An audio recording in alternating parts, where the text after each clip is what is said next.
NFL podcast. Just keeps on honking. That's true. Welcome to another edition of the Around the NFL podcast. I'm Dan Hansis. Come to you from a virtual room filled with some heroes. Mark Sessler, Greg Rosenthal.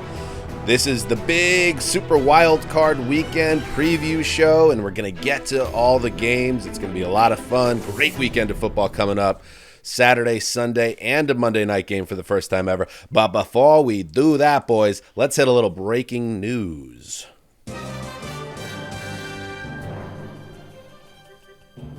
All right, the Houston Texans, this just went down just as we were getting going today, have fired David Culley. They waited 4 days after the season ended to decide to cut ties with the 66-year-old who went one and done with Houston. And Greg, Culley, as we talked about ad nauseum, both before the season started and then in our most recent show and even Sunday, that it felt like he was being set up to take the fall and handle a very rough season in the organization's history, and that seems exactly how it played out. Culley did a very good job with a team with almost zero talent comparative to other teams in the league, and yet he gets booted anyway. The Texans are looking for a total refresh, and Culley got caught up in that wash. Yeah, I mean, dysfunctional teams do dysfunctional things. I can't believe it because Adam Schefter reported that Culley was only guaranteed 2 years on his 5-year contract. So all these tweets are coming out. You know, we do this thing, you know, he gets fired and everyone is kind of disgusted because the Texans knew what they were doing. They knew they were hiring a guy to fire him probably in 1 year. Like, they knew that. But I was like, well, you know, he gets the 5-year guaranteed money and all that. I mean, that it's kind of gross behavior, but there's that. But no, they actually knew when they signed him, and they basically let him know when they signed him, we're probably going to fire you after 1 year. And it's like, what are we doing here? Because this is a team that espouses these values of brotherhood, often Christianity, like other things when they're talking about what the teamwork and organization means. And this is how they like go about things. And I wouldn't be surprised if by the next time we tape that it's widely reported Flores is the next coach. It just feels like people that know things are saying that is going to happen.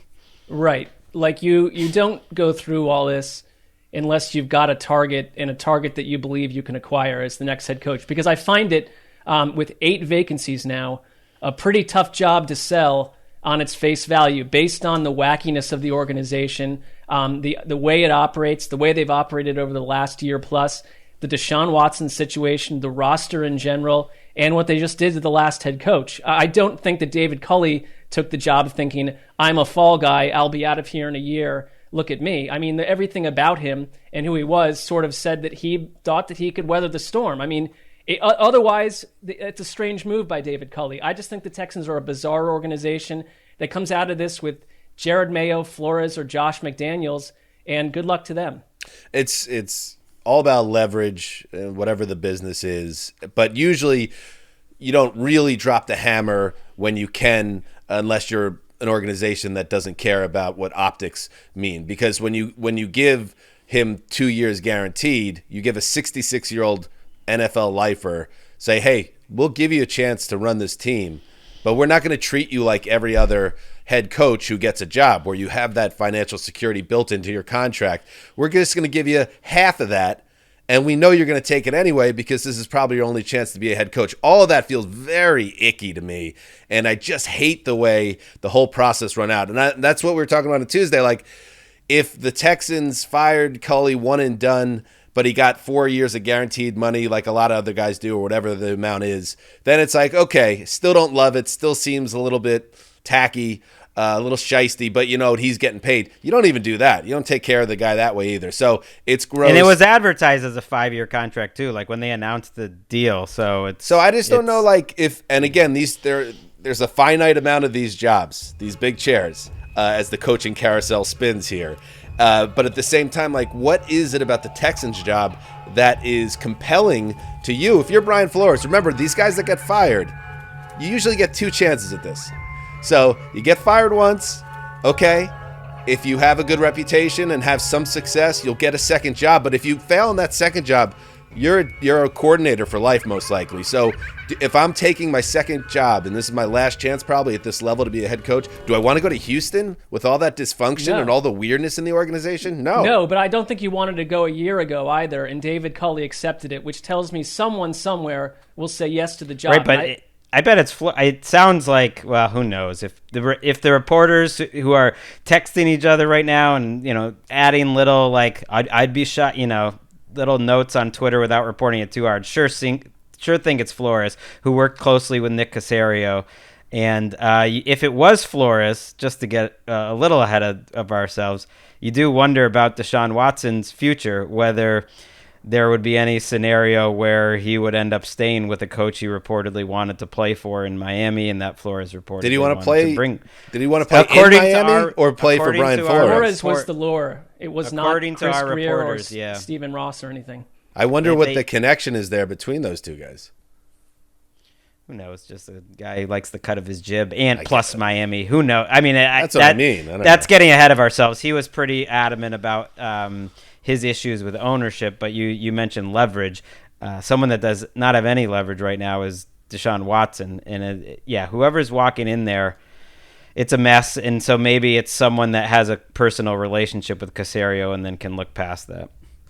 All right, so yes, as the coaching carousel spins, we will track what happens next with the Houston Texans. Very strange job to take because obviously, unless Deshaun Watson admires Brian Flores so much from a distance that he wants to now stay in Houston after basically begging off the team before his he also might be issues. Suspended for all of next season, right? Or half that still of has next all season. yet to play out. That never even. He might be in jail. I mean, those things are all these still things are in pending. play, and it's a dearth of talent on the roster. They do now finally in the post in the post Bill O'Brien era have draft picks again, so you can start building up a roster, but. We'll see what happens. They don't really have any players, though. They have Davis Mills. I was trying to think of like what young players they got this year or that they like. There's not many on this roster that they like. Brandon Davis Cooks Mills is going to get one. traded again, by the way. He'll get traded. Brandon Cooks, he's a couple man. twos. Team MVP. All right, here we go. Let's now move. What is that? 8? Is that 8 guys now? 8 got. That's the high end. And listen, you know what happened back in '96 on my state mandated math test. But I know that 8 of 32, 25%, 25% of the league got canned. That's the turnover at that position is outrageous. I'm not buying this narrative that you struggle at math. That was well done. That was right pretty. there by you. That was pretty good. I mean, you know what I struggle with more? It's like once we got into here's a quotient, X times Y. There's a Z involved. It's like, can we calm down? Because guess what? And I'm not breaking news here. You get out into the real world, all that, I don't know if it really is something that helped anybody that was good at it. I'm with you. I don't want to get bogged down here. We were sold a bill of goods. I mean, there. I think it helps some people, but yeah, it's a pretty small subsection of people using that advanced like it helped, math. But there are many. I mean, there are many engineers and certainly people in math fields and programming, all this, stuff like that. But right, it's like pretty the small. professor Chemist. from Goodwill Hunting, like that was huge for him. I think John by Idzik, 10th I grade, mean, that you was knew big. that you were. Yeah, by 10th grade, you knew that you were not the target audience. It's a fair for that point. level of math, It's a fair point. All right, and I pulled the By the way, ripcord one of in those college. jobs might be filled. By the way, already. Maybe Bisaccia is the guy in the future. It doesn't change that 8 coaches got fired, but we might not have a hiring in Las Vegas. All right, we'll see what happens. Good call. All right, let's get into it. Super wild card weekend is upon us. And since you mentioned Rich Bisaccia, let's start with the early game. Westivus with a twist. Now, some people want to know, like, what, or maybe just to be refamiliarized with it. Westivus, what got Wes so excited about it? It wasn't necessarily just the Bengals going down. It was more that it was something he could depend on. Like, it would show up. It would be his hometown team. They would always be. He would know what was coming. So, as I remember it, and guys, correct me if I'm wrong, Wes would build that Saturday morning around, some Bloody Marys, get up nice and early, nice, good mood, because you got to kind of enjoy football in a way that's a little bit different when you were certain of the outcome. Well, and we don't tape on Saturdays, so that was always nice. It's like kind of a rare spot where we're watching a big-time game, but you don't several have Bloody Marys. Right, any writing necessarily. Maybe early days we had some writing, but usually you had that day off. Yeah, you could watch it. It does seem a little diabolical in hindsight because he was, rooting against the Bengals very clearly. He wanted them to lose. He never bought in any way of like halfway to enjoying the Andy Dalton Bengals experience, and he was always right. They did always lose. The Bengals Steelers game will be the one that I think we remember the best. But losing to T.J. Yates was also pretty low moment there for the Bengals. I think it backed up the dense and meticulous folder that he had created to watch them go down in flames over and over. But there was absolutely a Wes-angled sort of party vibe to some of those as well, because I remember him sending out, he actually went out and watched one of the West-Divisions at a very swanky place that served expensive drinks, I do recall, and he was just enjoying himself. He also got tagged one time having to work during what was not Westivus, because it was the late night game against the Steelers that turned into total chaos, and he wrote an incredible write-up from that game. That was the one year where they had a chance, and then Dalton got injured, so they didn't even have their starter in the game, if I recall correctly, that season. That was Dalton's big year in Cincinnati. So they were snake bitten, and let's face it, that should have won that game though. They should have won that game with AJ McCarron. AJ McCarron, They blew it 15 times over. They were so the last 15-0. big Cincinnati season was that Dalton 2015 year, I believe it was. He gets hurt at the end of the year. The previous big season for Cincinnati was, of course, the 2005, I believe, playoff game where Carson Palmer blew out his knee early in that game where they were heavy favorites. So there's some, if you want to get into like scary juju involved with this game here are the Bengals again on the rise, viewed as the favorite against a Raiders team that had to win out in close fashion for a month just to get to this spot. Will something bad happen to the Cincinnati Bengals in this game? You hope not. You hope not. You hope there's no type of curse around this franchise and Joe Burrow hits the ground running. I'm curious, Mark, what you think. One thing, because I think I said Tuesday, and I'll repeat this here, that I think this is a game. I think that the Raiders are going to come into this game loose, and I just wonder if a 2-week layoff for Joe Burrow and the offense essentially will be seen early on in this game, because that team was as hot as any team's been all year in week 16 and 17. Will we get that? Will they pick up right where they left off on Saturday? I'm curious. Are these Bengals the ones that I trumpeted prematurely that went up and down after that, including that Raiders game, which was not the score I don't think is totally indicative of what happened in that game. It was, I think, 16-13. Late in the fourth, the Bengals capped a touchdown drive and then got a Derek Carr fumble that set up a short following touchdown drive. But the Bengals had 129 net passing yards in that game. Joe Burrow was sacked 3 times. And I realize now, they look saucy and unbeatable.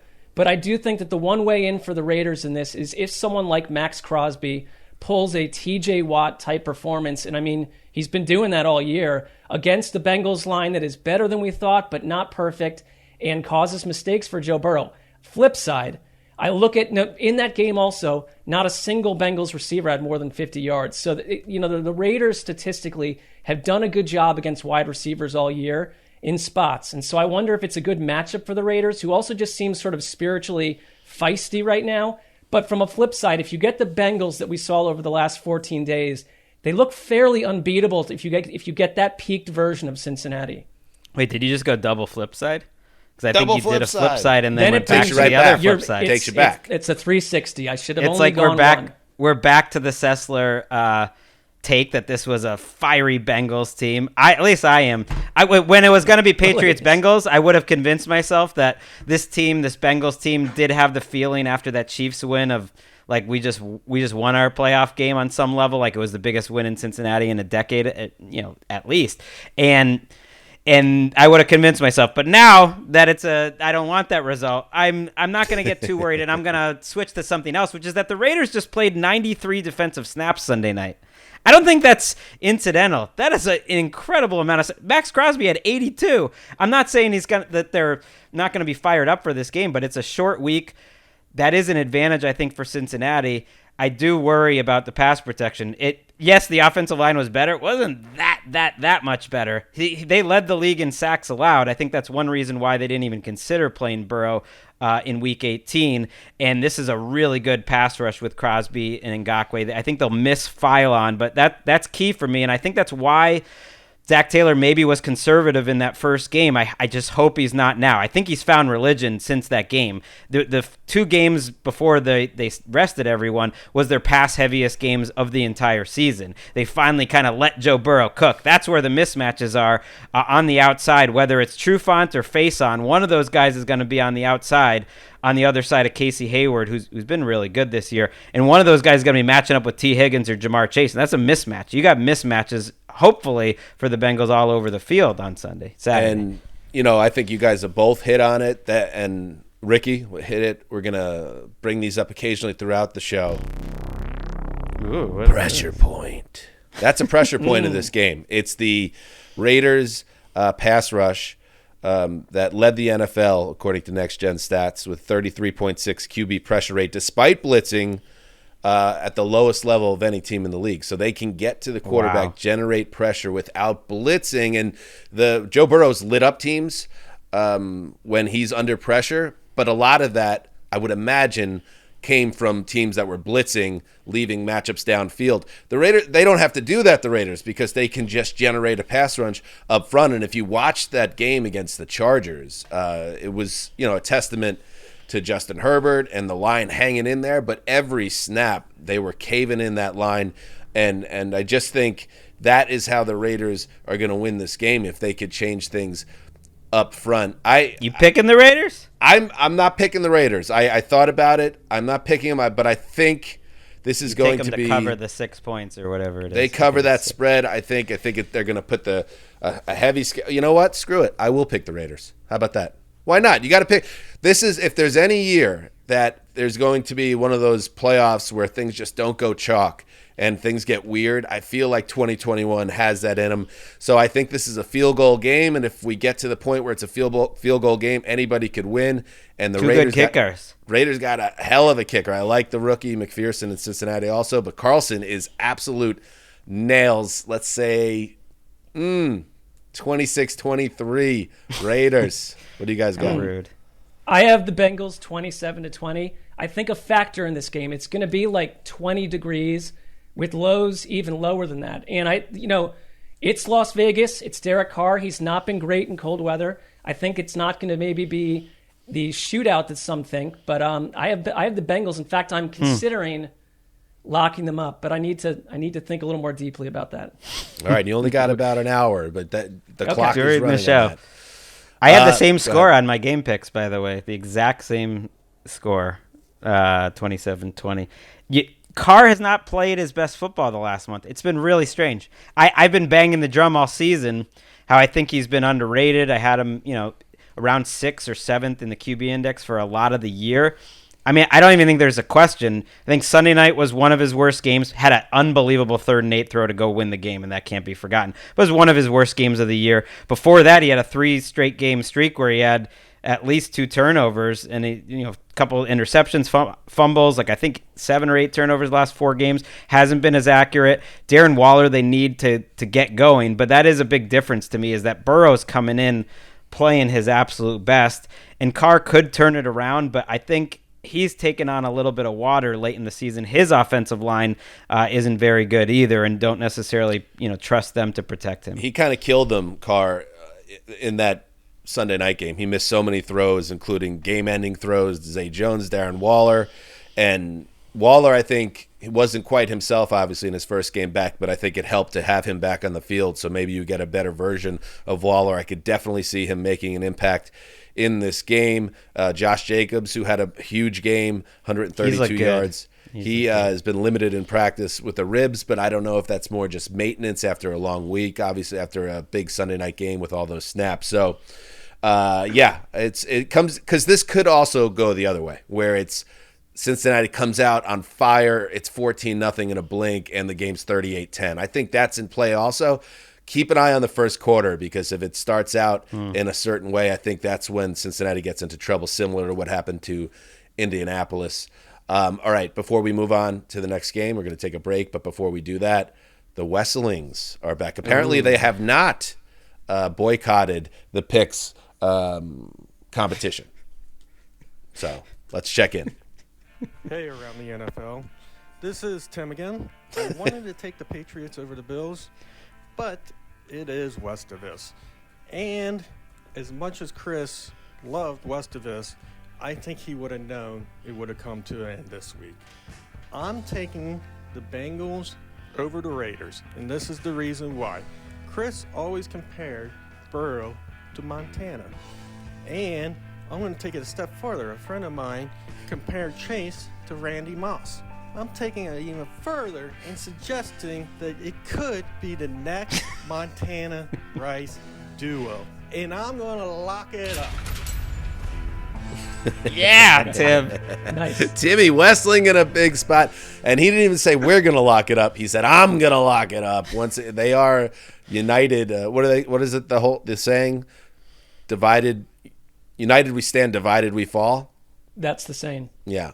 There's nothing united about the Westlings. No, they're divided. We'll finish in the middle of the pack. That's where they are. All right. They're ahead of me. They're well ahead of me. So good job. All right, let's take a break.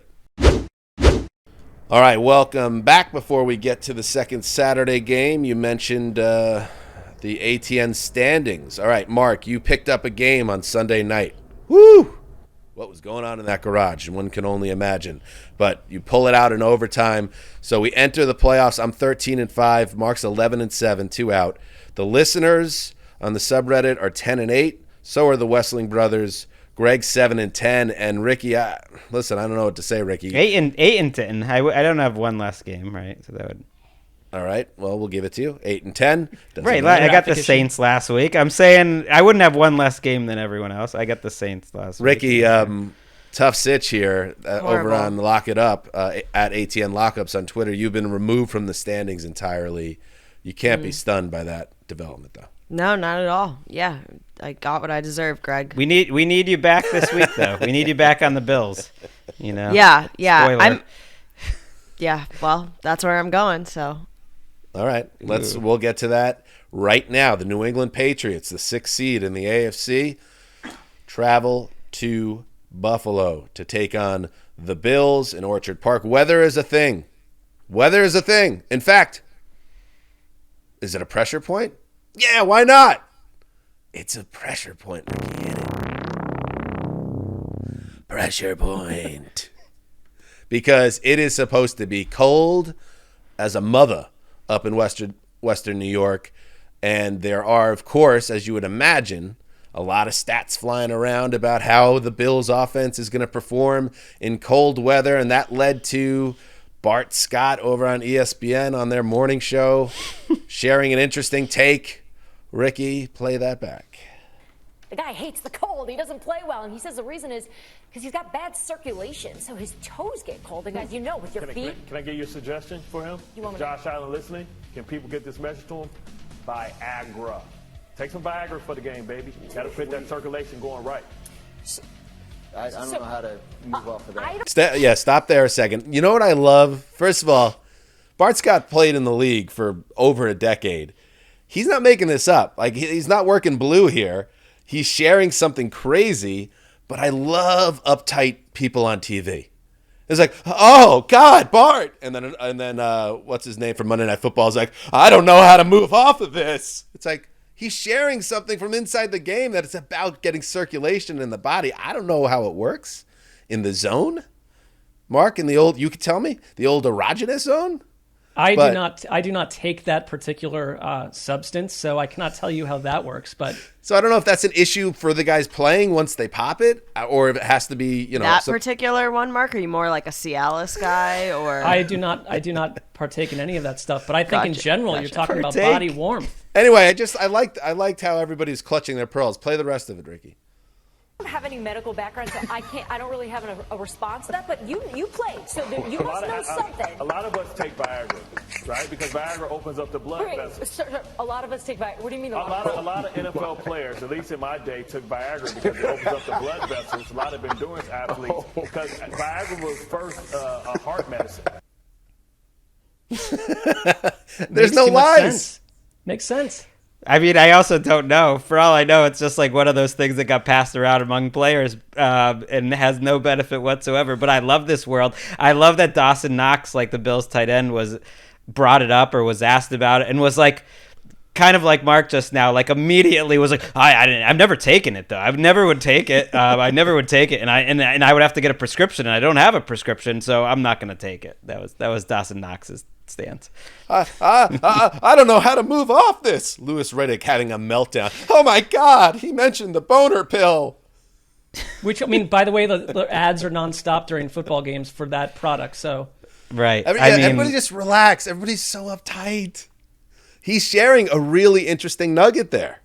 No, it's definitely a good one. Ricky, play the first part again. I just want to get Riddick's response again. That's what drives me crazy. Is that who it was? I don't have any medical background, so I don't really have a response to that. But you played, so you must know something. A lot of us take Viagra, right? Because Viagra opens up the blood vessels. Sir, a lot of us take Viagra. What do you mean? A lot of NFL players, at least in my day, took Viagra because it opens up the blood vessels. A lot of endurance athletes, because Viagra was first a heart medicine. I don't know how to move off of that. Relax. That's good insight.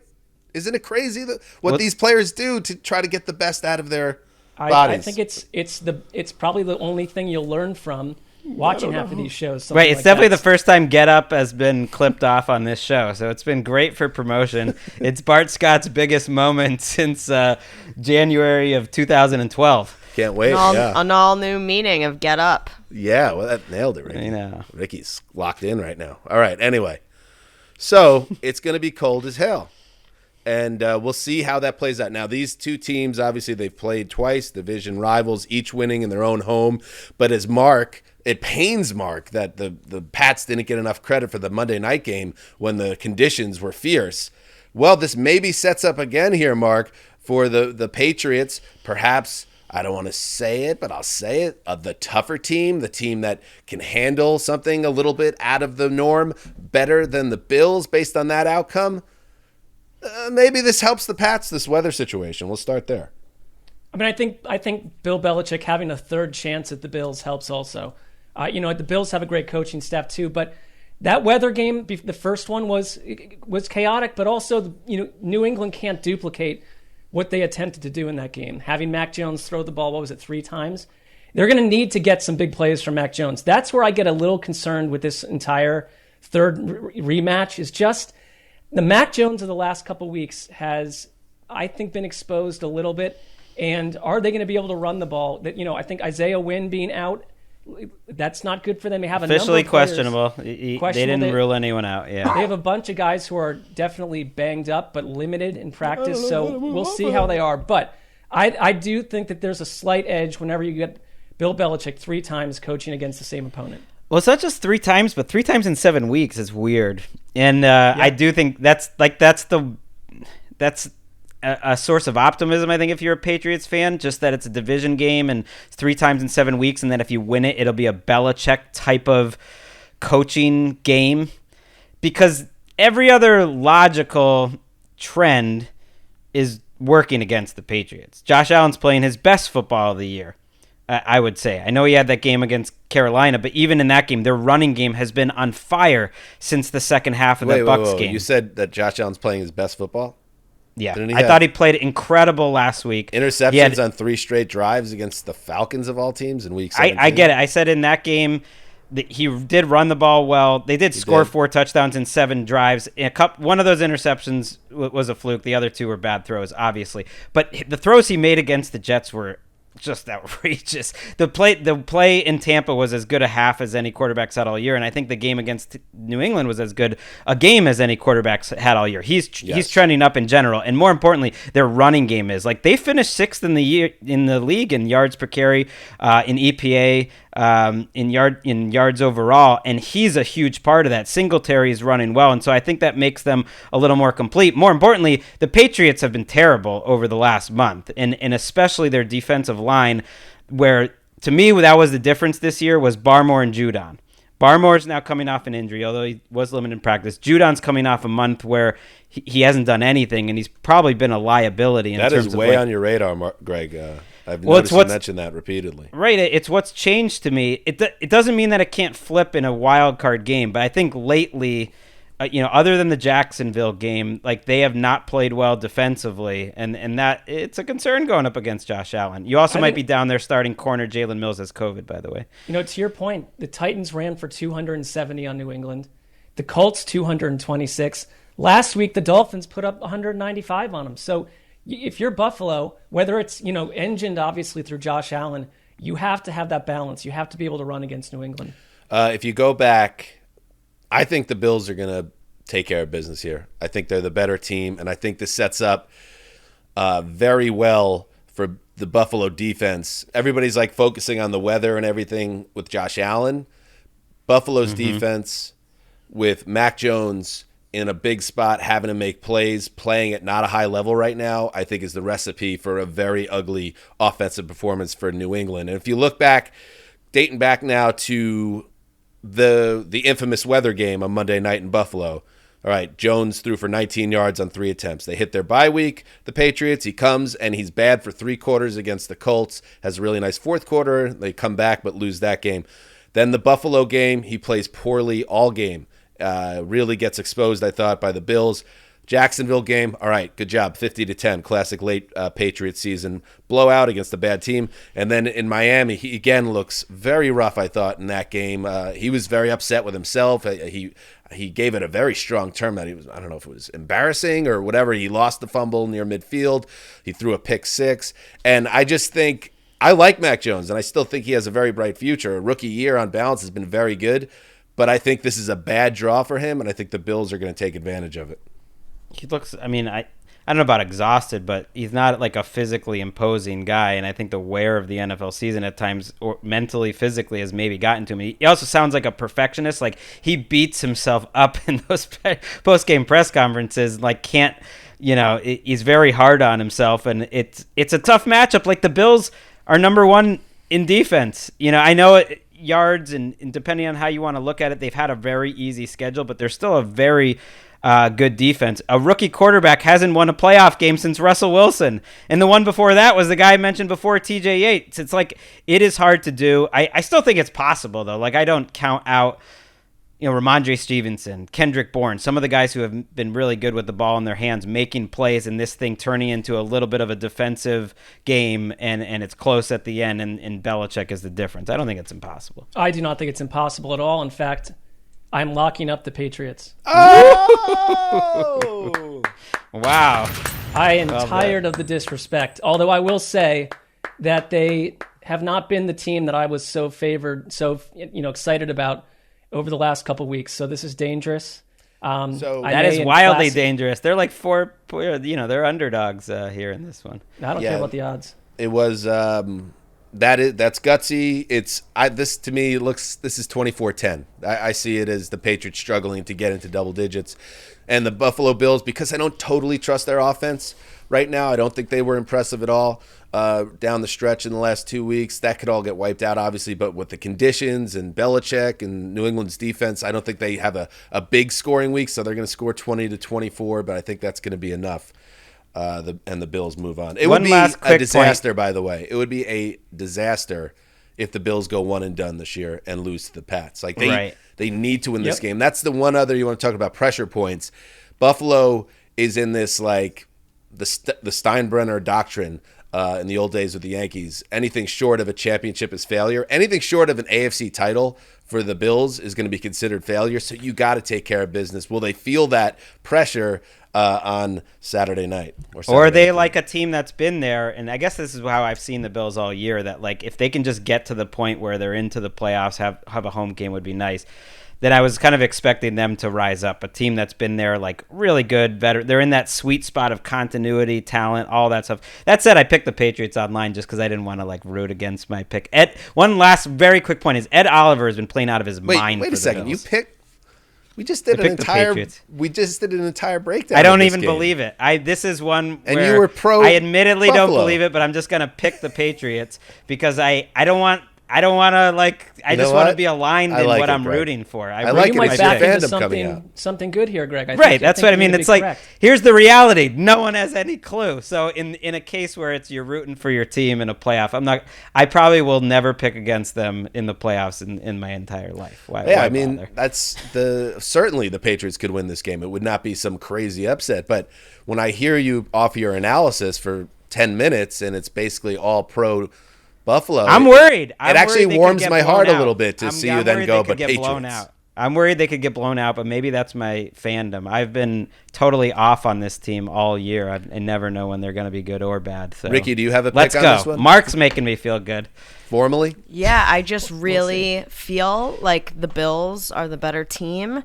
I think the cold will be an issue, and I just don't see Mac Jones and Bill Belichick, winning the third time. It's split right now, and I just think that the Bills are going to definitely get this one done. See, now I'm nervous. Very Thank bizarre. you. I'm very. That was good, She was Ricky. She was like building up her special powers over the last 4 or 5 weeks, sitting out the picks. It was all strategy, That was so that this one could be even better. Yeah. It had a little like Doctor Strange vibes to it. You put like a witch's hat on, I would be certain that you were casting. That a also spell. has me backing off my lock because, Ricky's powers on this front have been tangible. Well, Yeah, but she's last on the time, same side. Last Yeah, time we she's- talked about it at Mark, length. do you not know how it works at this point? Anti-jinxed Right. me. Well, plus the Bills are all going to be running around with these huge boners. It's going to be super distracting. I don't know how to move off of that. They're actually, guess what, TV guy? Your program, your morning show, actually has something interesting that just popped up. Something that the audience didn't know about. Why don't you actually listen to the former player, the former Pro Bowler? Maybe you'll learn Louis something. Riddick is a former player, so he should double down on listening to a former player. Well, they didn't have Viagra back in the 90s, the 90s Browns. Who knows? Maybe they wouldn't have moved to Baltimore if they did back then. All right, let's That's move troubling. to Sunday. Let's move to Sunday. Philadelphia Eagles, the 7th seed, travel to Tampa to take on the Bucs. Now, this sets up obviously very well for Tom Brady and company. Tom Brady does not lose. Greg, how many times did Tom Brady go one and done? I think the year after his knee reconstruction, the Ravens got him. Has it ever happened? Well, that Jets game, that was a one and done, wasn't it? When you get a bye, I don't think that's typically. I don't look at it that way, but yeah, I guess you're right. Oh, the Titans got him in the last year of New England. Yeah. As well. So it's not unprecedented. So that kind of blows up my theory there. So it's not like Tom can't be defeated in the first round, but I can't see the Eagles doing it. In the wild card round, I think you might be right. I don't think he's ever lost in the wild card round other than that Tennessee game, yeah. Tennessee in the Baltimore game in 2009, right? Oh, yeah, my bad. Yeah. I'm an idiot. No, you're not. It's just that was a long time ago. We're very I'm like old. Mac Jones. I hate myself. The Eagles here, they need to me, Mark. They need to be in this game for Jalen Hurts to be dynamic with his arms and his legs. That's the pressure point to this game for me. Pressure point. If he is not making those plays, and he hasn't been doing it really at a consistent level since he came back, I don't think they have any chance. But if he does, then it could get interesting, the way Tyler Heineke made things interesting last year this time. But it really is going to take something special from Hurts. That's my belief with this game. I'm with you. I think, when they played the first time, that was before Philly really went through its metamorphosis on offense and became what they are and why they're in the playoffs. And, I know that we like to just look at the Bucs and say no one can run against them, but it's not true if you look at the splits between trying to run between the tackles and run outside the tackles. And Jalen Hurts is one of the best around at doing that. I think that he can make plays against this defensive front. The Bucs have a lot of guys right now that are practicing how do we know what they're going to look like? I mean, you don't have Antonio Brown or Chris Godwin, but you look at like Levante David, Shaq Barrett is coming off the COVID list, Jason Pierre-Paul, they're on the practice field, but COVID has told us we don't know what that guy's going to look like necessarily days later in a game. And in general, what this Bucs defense will look like. I trust the offense even without, your star guys in there, because it's Brady, to basically get a lead early and put the Eagles into a situation where they're playing from behind. It's going to be very rainy too. I think that kind of favors the Eagles a little bit if it becomes sort of a sloppy, run-oriented game. Because you look at who the Bucs have, that's going to diminish their passing attack. But maybe that means a lot for Rob Gronkowski or something. I think weather will be a factor in this one. Right. The forecast right now, and things change in Florida pretty quickly, is there could be a big thunder and rainstorm. It could all be done by the time the game happens, and it's just like a little bit of a wet field and a colder game. I think that would absolutely help Philadelphia. They slow down the pace of play as much as any team in the league, offensively and defensively. Like they gave up the shortest yards per completion of any team in the league, but they give up one of the highest percentage of completion. So it's like their defense is built to just like give up a bunch of 7-yard throws. I worry that they're not a team that changes what they do like post snap, and I feel like you kind of have to do that against Brady. That's what Belichick did in week 4. I think was very telling, to try to slow Tom Brady down, and they don't have that sort of defense. So I'm not worried about the Bucs offense at all. You give the Bucs offensive line healthy Tom Brady, fine, and he'll roll. But I think Hurts will play well. I think Hurts threw the ball well late in the year.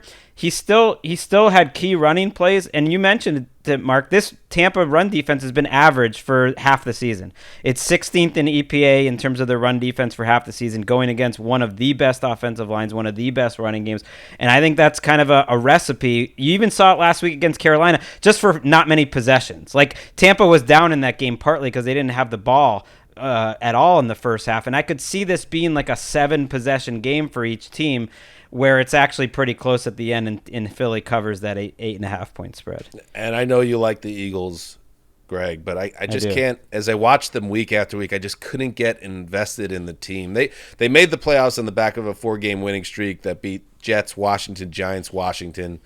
They got blown out 50 burger in week 18. They were starting some of their guys, so I'm not going to get crazy about that. But if there's ever a team to me that feels like, hey, we went 9-8.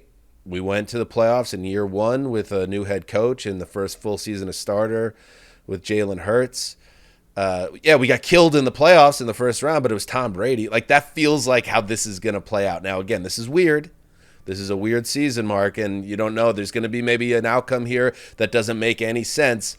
But to me, if I had to pick what the final score on this one is, this one feels 34-7, something like that. I think wow. I'm going to lock up the Bucs. I'm all about the defending champs here taking care of business. So there you go.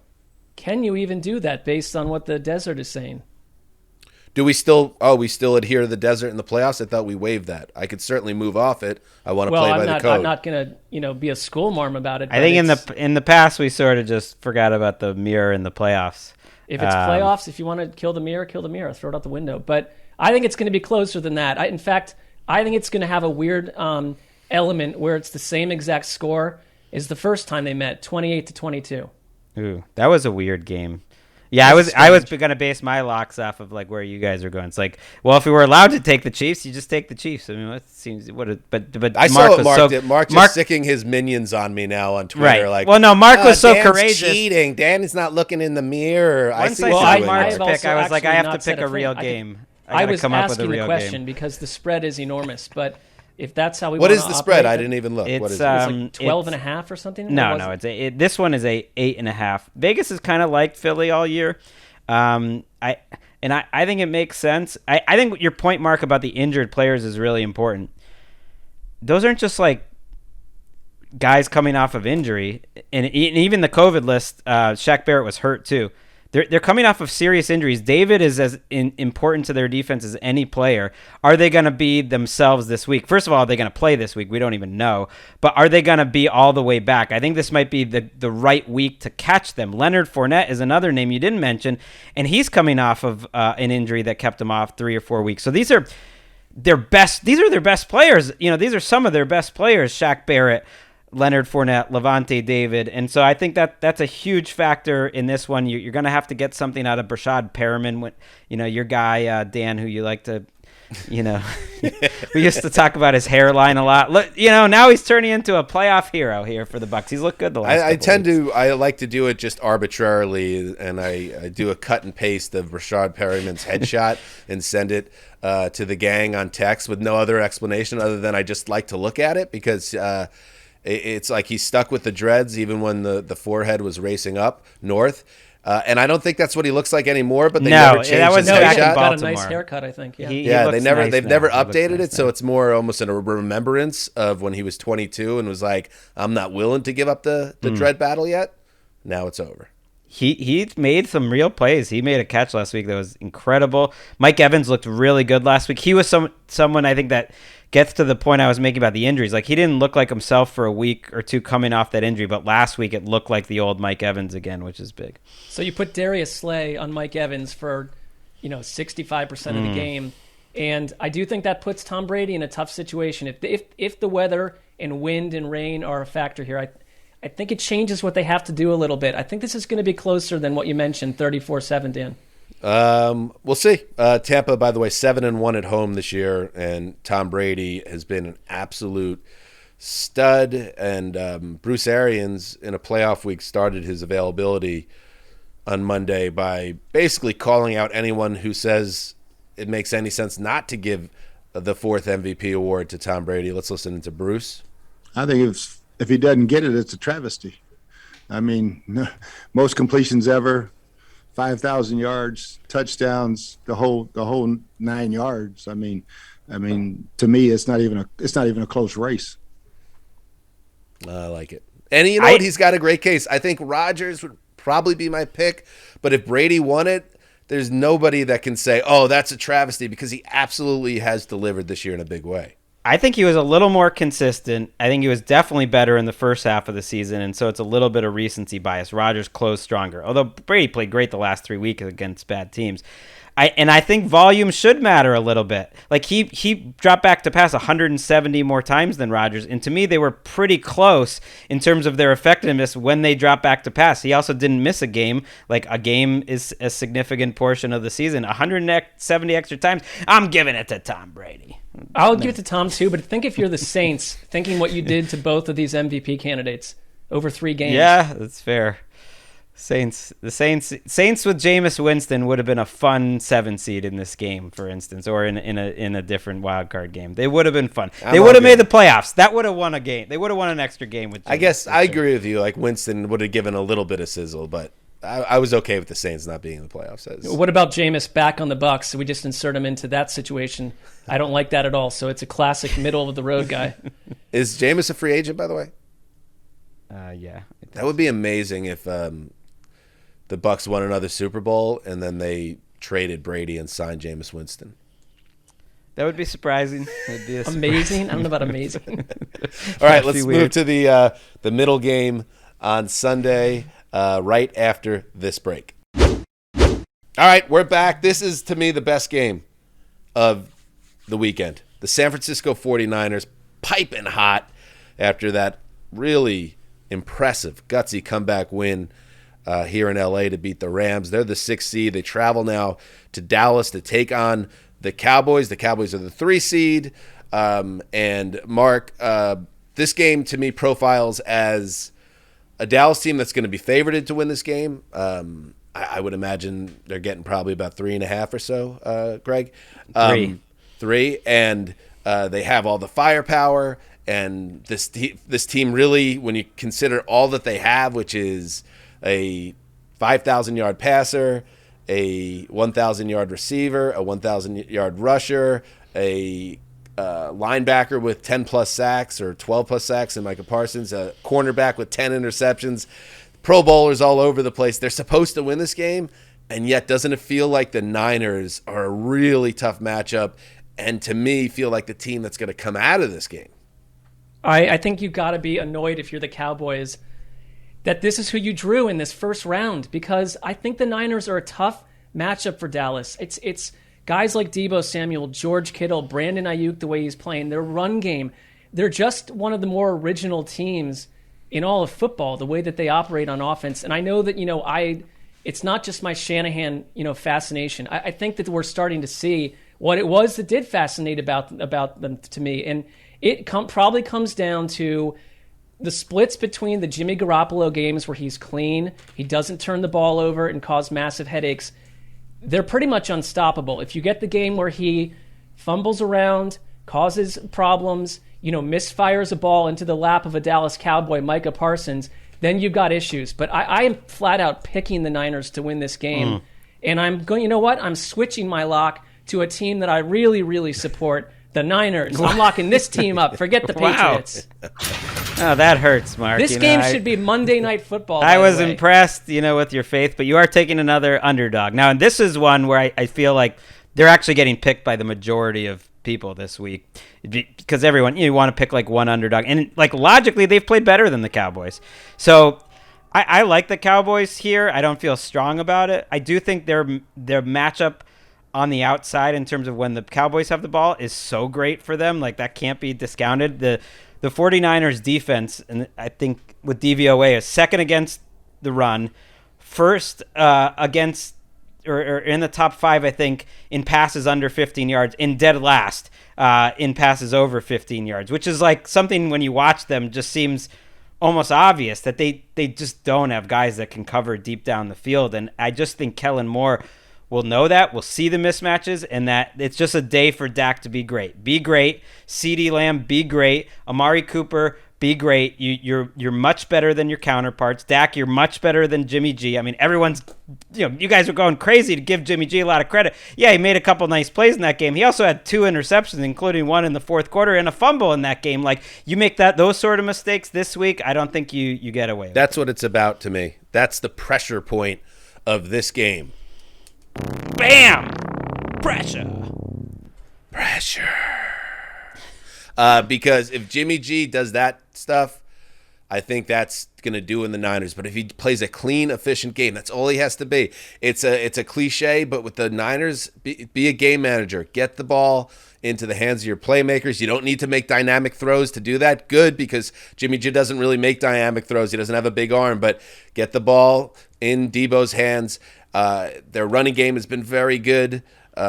I think Elijah Mitchell actually finished 7th in the league in rushing, despite missing a lot of times. Like He's really underrated. Yeah, this is a loaded offense. They just need a field general guy that can just get the ball in the hands. So I think that's certainly possible. To your point, Greg, yes. When you go back and you watch that Rams game, you get caught up in the moxie that team showed and how incredible that last drive was to tie the game late in regulation. But Jimmy G almost buried him in that game. It was the defense that kind of bailed out the Niners and allowed them to get back into the game. So he needs absolutely to be cleaner. And I just think, like, here's the thing with the Cowboys, and you mentioned it, Greg, like, step up, Dak. Be Dak. All right, but don't just be Dak when you're playing Philly's backups, or when you're playing the Washington football team that has 3/4 of their guys on the COVID list. Like, be Dak when it matters, when the competition is there. Step up and be better than the best. And I'm a little concerned when you look at the way their season played out in the back half, that this team was a bully. And when they get a team that punches them in the mouth, they start to press, they miss plays. And is that going to happen in a playoff spot, and you're going to get to all those cuts to Jared Jones looking forlorn and nervous in the booth? I can just see it now that the Cowboys are going to come up small at home here. So I hate to be like the guy that's on board with everyone else being on board with the underdogs, but I'm with you too, Mark. I just think that the Niners are going to come in here free and easy and steal a win here.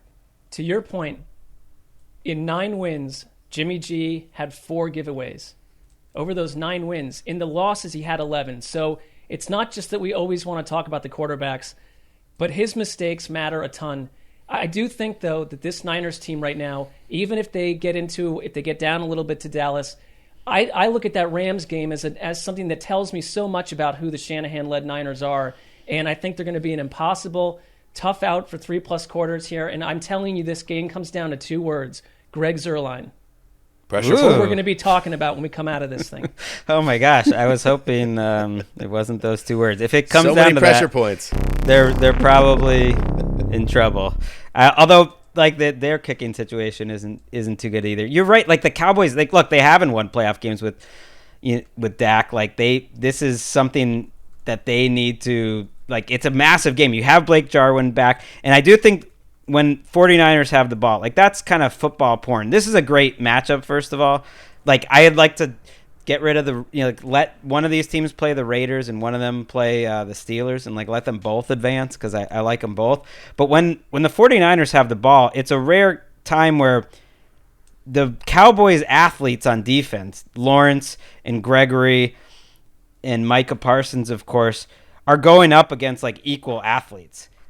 And I don't know who has the advantage, and I don't think either side is used to playing another team that is at just physically gifted as the 49ers offense is. We didn't mention Juwan Jennings, who's been like incredible for them as a third receiver too. It's just like two like physically imposing sides that are just have like specimens on it. It's about as good as it gets.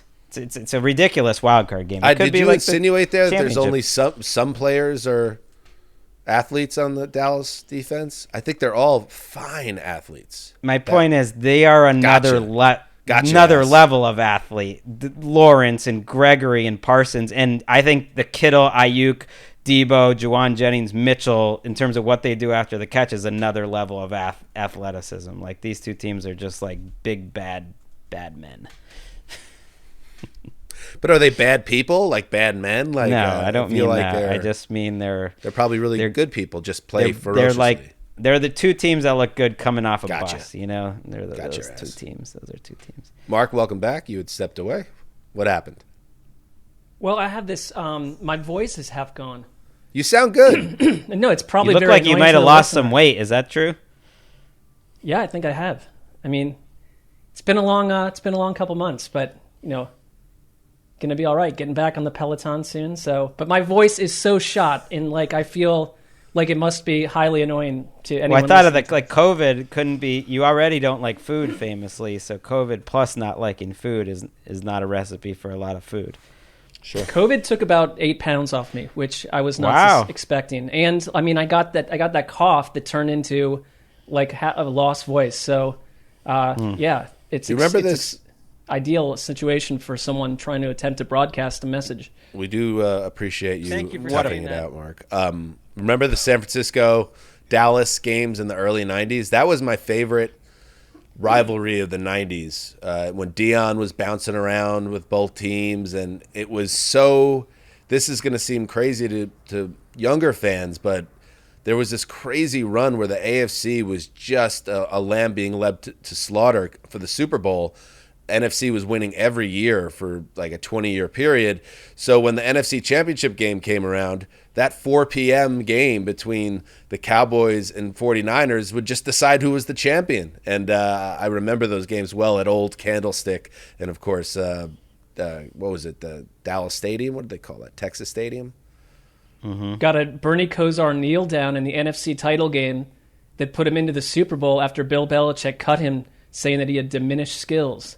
Oh! So a little bit of a win for him, but the other issue. I mean, Belichick was right. Did he play that game, or was he just? Well, Greg, I don't disagree, but why do you need to just? Well, you just made it sound like Belichick was way off base. I think in this evaluation, he was right. But you're saying he came on as the backup to just run out the clock. It's not like he was like the field general leading them to the NFC title. But I think anyone watching it felt a moment of justice for Bernie. But I thought maybe you left it a little open-ended to make it seem like Bernie was responsible and got revenge by playing well. He played a huge chunk of one of those Cowboys playoff games and did well. What? Hey, I'm backing off. I was not aware of that. That was sort of the whole thing, was that Bernie came in and did an excellent job for them. So, Ricky, I need you to go on Pro Football Reference and look up Bernie Kosar's playoff outing in around, 94 or so? Would that be it? About 95? It would have been 93. 93, okay. All right, let's move on. Do you have Dallas, Mark? Greg? I did take Dallas, but it was more like that's what I wanted to happen. So, sure. And it's a coin flip, so I took them. It'd be fun. I think it'd be fun to see the Cowboys win this game. All right, late game Sunday. Pittsburgh Steelers. The zombie Steelers. I saw something today that Juju Smith-Schuster was, designated to return from IR. And I was like, well, that doesn't matter. They don't play till September. And I was like, wait a second. No, they're still here. The Steelers are in the playoffs, roaming the countryside looking for a new host to feed on. They want brains. That's how it works. Why was this put into prime time? I'm so baffled with how they buried Dallas, San Francisco in the middle of the day versus putting it on Monday Night Football, or at least in this spot. Well, that gets the biggest ratings technically. For some reason, they don't like. No one cares about daytime ratings, but that's the game Fox, wanted. Or no, who has that game? Is it Romo? I think it's CBS. Everyone was fighting, I'm sure, over that game, and maybe CBS was first in line. Plus, but those afternoon games do just as well. I assume they'll all do very well. I don't want to watch the Steelers, when the sun goes down. But also, you have to understand, zombies at night, better visual than zombies during the day. So you got to factor that in. And also the idea of the dead versus the living versus the undead in a football match, like that feels like that's something people are going to want to tune into. You want to hear what Bernie Kosar did in this game? Yes. All right, so he came in for an injured Troy Aikman, went 5 for 9 for 83 yards and a touchdown. No mistakes. Way to go. Take that, Belichick, you bum. Exactly. And you know who was against? Oh, yeah, the 49ers. Wow, it all sets up beautifully. All right, so the Pittsburgh Steelers. By the way, the Pittsburgh Steelers, a little quick aside here.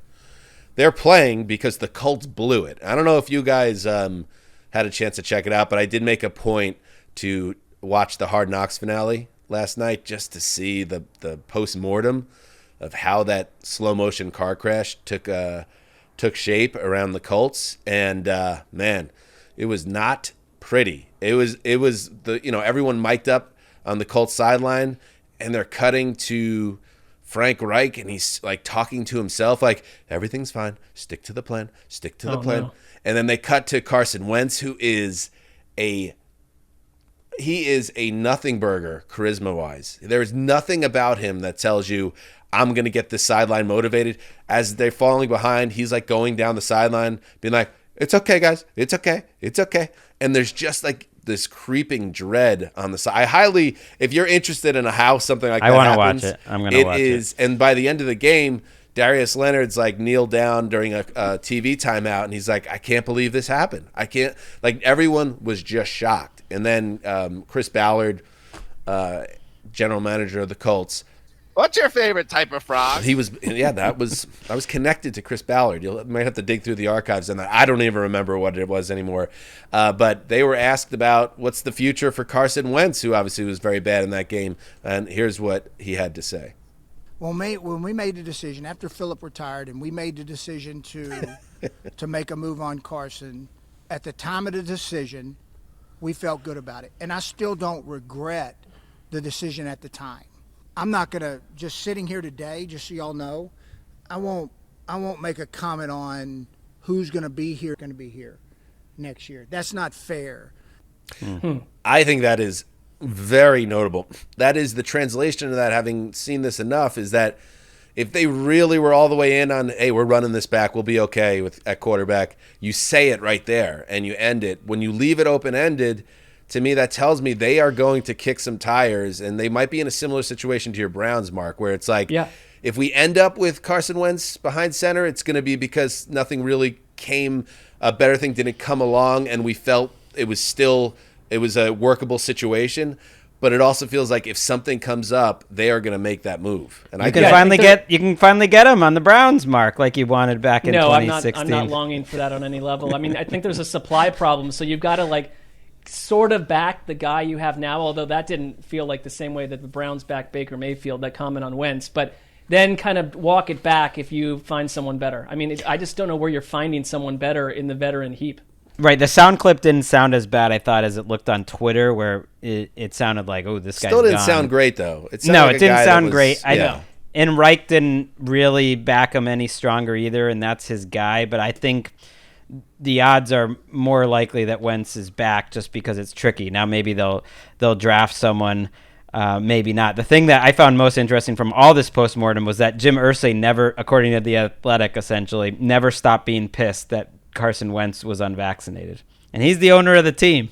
And he made Ballard and Reich show up to work Sunday night after flying home to basically do the season postmortem where he was still like, furious essentially of what happened. And look, if the owner of the team was pissed about that the whole time, you can probably guess he's not thrilled with Carson Wentz in general, because why would he be? I wonder if all this is because in that postmortem, just speculation, Irsay's like, get this guy off my team. Like, he doesn't want anything to do with him. I wonder if that's where we're headed. So it's already kind of decided at this point, and that was just the opening salvo. All right, let's take a break. All right, let's get now. So the Pittsburgh Steelers, the Zombie Steelers, go to Kansas City now, and they get the Chiefs. So we have a second seed Chiefs team that feels like a really good draw. Does this have, Greg?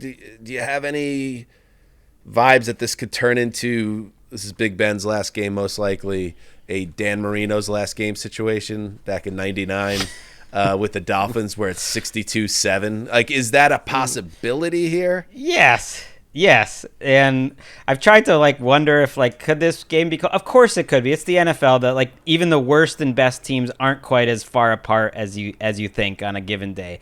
It's possible. The Lions beat the Cardinals. Maybe that's not a good example, but the Jaguars beat the Bills. But the Chiefs just played the Steelers 3 weeks ago, and it's hilarious that Mahomes said they were still looking for a complete game, and that he left that game and the score was 33-3 with 11 minutes to go. They totally dominated Pittsburgh up front on both sides, offensive line and defensive line, and that's where it's just hard to imagine Pittsburgh scoring here, because the Chiefs pass rush, Jones, Clark, Jaron Reed, have just been playing great lately, and I know their secondary isn't very good, but I just don't see the Steelers as the team to make them pay for that. And Big Ben under pressure, in that game, that was the game where Romo and fans of the Steelers are just like, why is he just throwing the ball right now? He was just throwing 2-yard passes on 3rd and 8 because he didn't want to get hit and didn't want to hold the ball, and I can't see any other outcome this week. Yeah, and I mean, Andy Reid noting that every Chief practiced.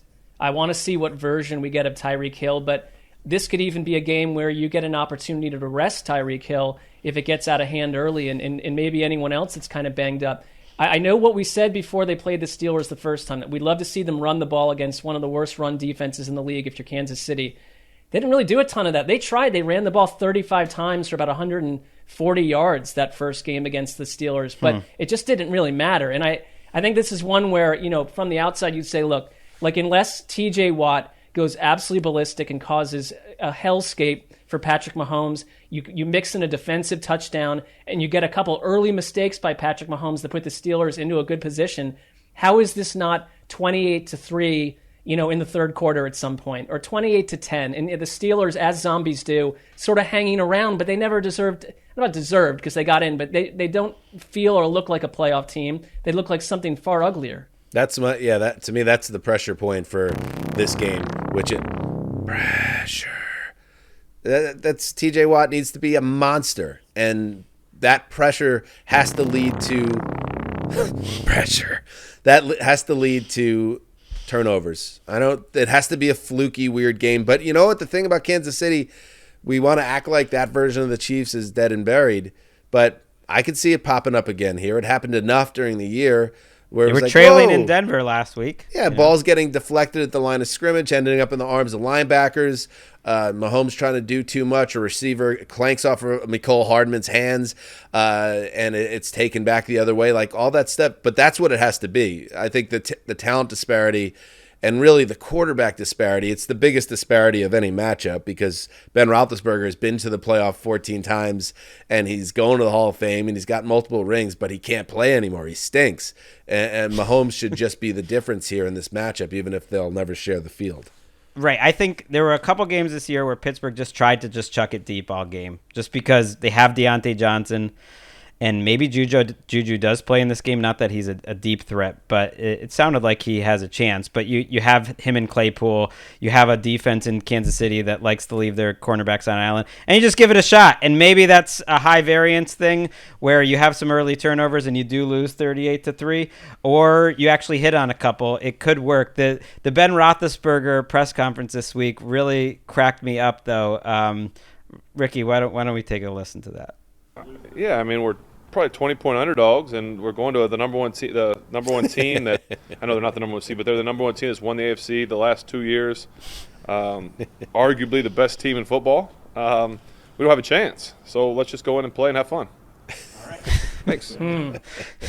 He had a big build up to that too. Like, he didn't hit the sarcasm like hard enough. I know what he was trying to do. He wasn't being serious, but it sounded too much like he actually believed it, and it really cracked me up on Instagram. Those words were written out in a post, and Najee Harris sent it out with some words casting doubt on what Ben said, saying like, "What are you talking about?" I won't say what he said exactly. He deleted it right away, but it was hilarious. I think it's just attempted psychological warfare. You know. Yeah, I don't know what else to say to this game. I think we're all on the same page. It would be stunning if it turned out any other way than the Chiefs winning by multiple scores. And I think also part of Roethlisberger's kind of like F it vibe there is like, I think everyone's on the same page, including the Steelers. Like, we're not supposed to be here. Like, we did our business and won games down the stretch, and then some team totally gagged on a historic level down in Jacksonville, and now we're in the playoffs. And it's like, okay. I believed him because I think part of him actually would have been pretty happy ending his career beating the Ravens and Browns, ending their seasons in back-to-back weeks.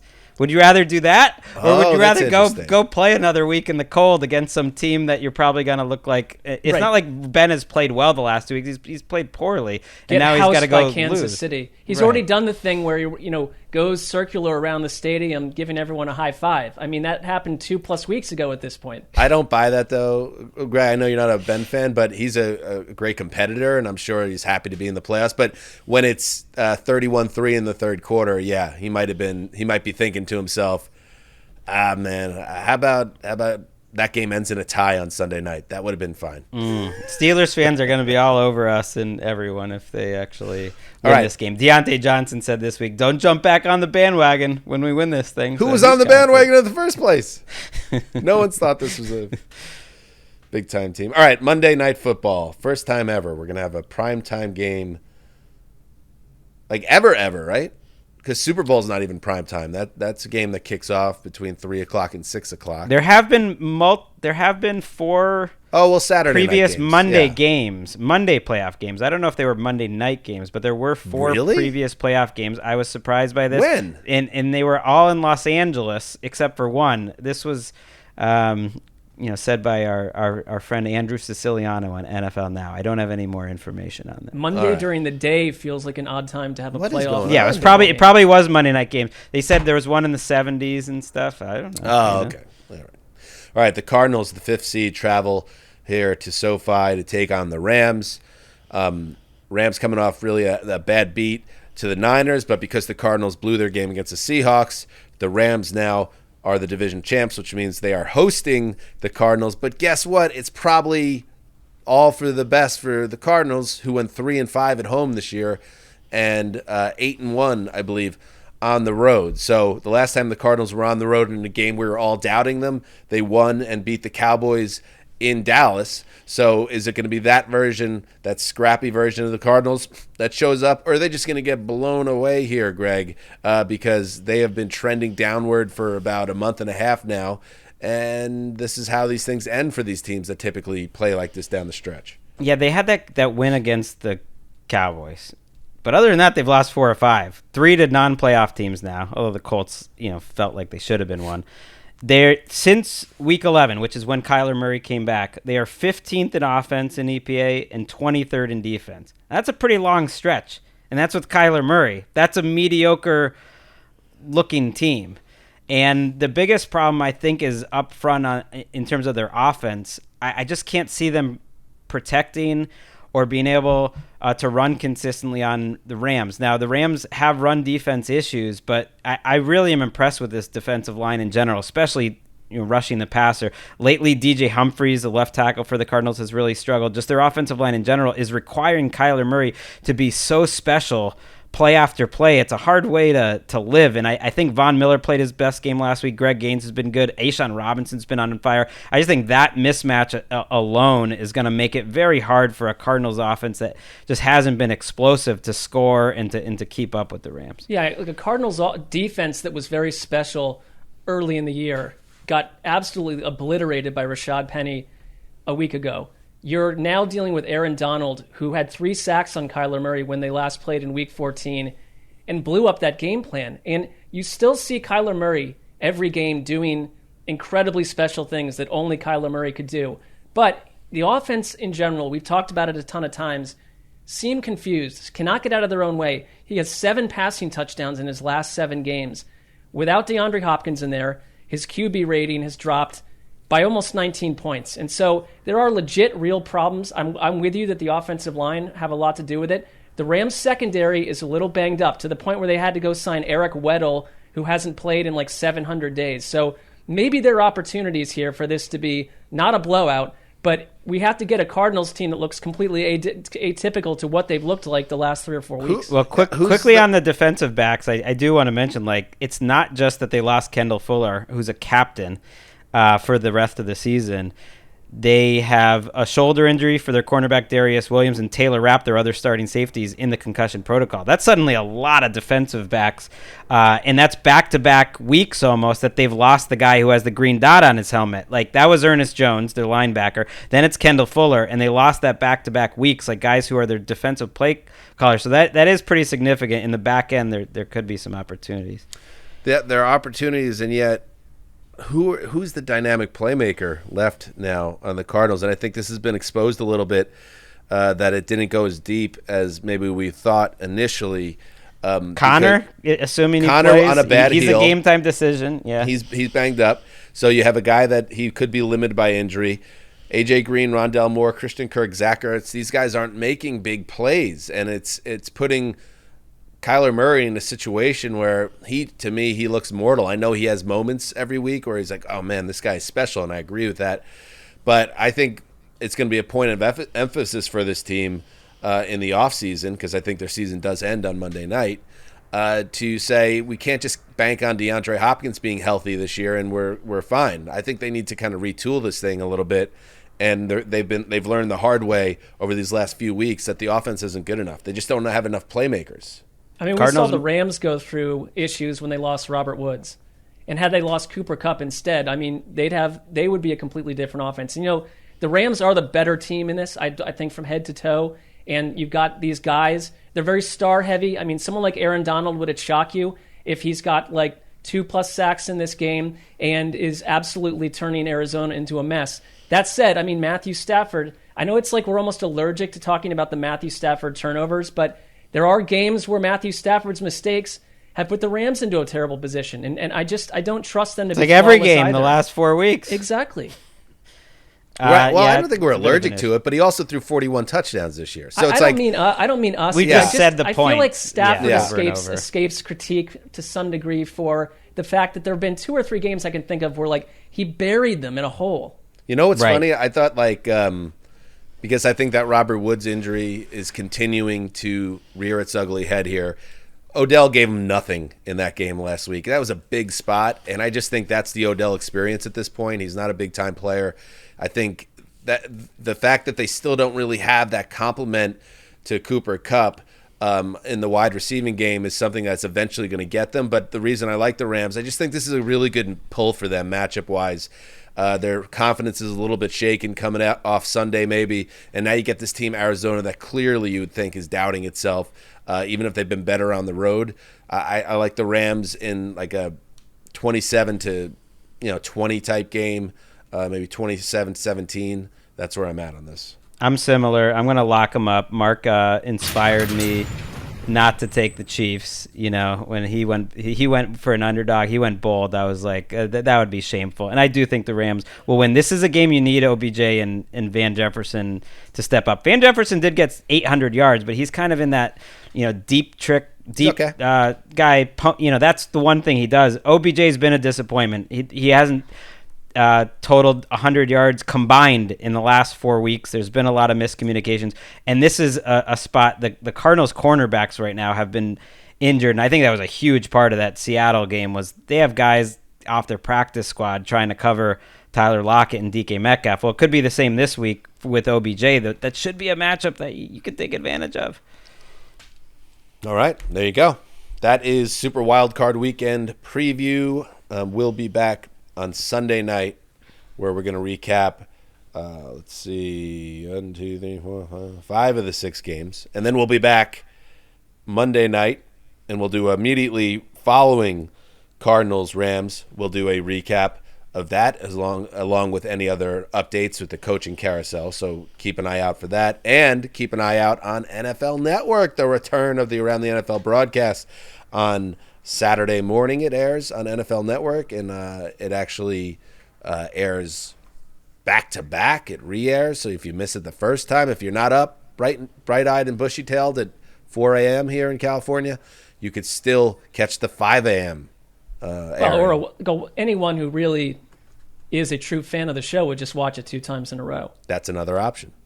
Or set the DVR. Yeah, DVR and sleep in, I think, is fine. But East not preferable. Coast, no, the Schrager family's all true gathering around the hearth, and they're watching. Oh, they're all around that hearth.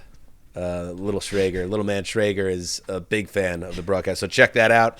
And thank you, everybody, for listening, as always. All right, until Saturday on the TV side, Sunday night on the pod side, enjoy the football, enjoy Westivus, heed the call.